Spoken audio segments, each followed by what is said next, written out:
দাম বাড়ার সুফল নিতে অসাধু ব্যবসায়ীরা মেতেছেন মজুদের মহা উৎসবে। সাধারণ মানুষের হাহাকারকে পুঁজি করে ড্রাম ড্রাম তেল সরিয়ে ফেলা হচ্ছে লোকচক্ষুর অন্তরালে। যে তেল গতকালও সহজলভ্য ছিল, আজ তা কালোবাজারে মিলছে কড়া দামে। এই কৃত্রিম সংকট যেন সাধারণ মানুষের পিঠ দেওয়ালে ঠেকিয়ে দিয়েছে। রাস্তায় রাস্তায় এখন কেবলই ক্ষোভের সুর। ঘন্টার পর ঘন্টা লাইনে দাঁড়িয়ে থেকেও যখন খালি হাতে ফিরতে হয়, তখন ধৈর্য হারানোটাই স্বাভাবিক। সাধারণত খেটে খাওয়া মানুষগুলা কণ্ঠে এখন কেবলই আর্তনাদ আর প্রতিবাদ। তাদের দাবি, মুনাফালোভী সিন্ডিকেটের কাছে কেন জিম্মি হবে রাষ্ট্র? যারা এগুলা করতেছে, যারা উপর থেকে পরিচালনা করতেছে, তারা এগুলোর সাথে জড়িত।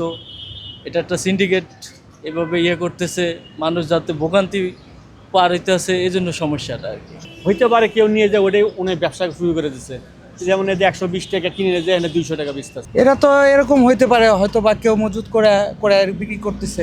হ্যাঁ, কেউ মজুত করে হয়তো বিক্রি করতেছে। তেল পাম্প মালিকরা যদি এটা নাই করে, মানে যদি ওনারা যদি কাউকে যদি তেলে না দেয়, মানে চুরি চামারি করে যাই হোক, তাহলে মনে করেন আপনার জিনিসটা পাস হয় না।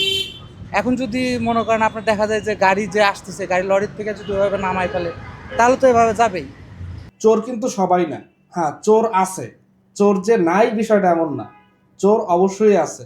যেমন ধরেন অনেকেই আছে, আমরা শুনতে পারি অথবা অনেক বিভিন্ন সোশ্যাল মিডিয়ার কল্যাণে বিভিন্ন জায়গায় আমরা দেখতে পারতেছি যে কি করে তারা, তেল তার যে পরিমাণ দরকার নাই, সে তার থেকে ওই পরিমাণ তেল নিয়ে সে তেলরে ভিন্নভাবে বের করতেছে, বের করে দেন ওইটা আবার সে একটু বেশি দামে বিক্রি করতেছে আরেকজনের কাছে, যারা সিরিয়ালে দাঁড়াইতেছে না তাদের কাছে বিক্রি করতেছে।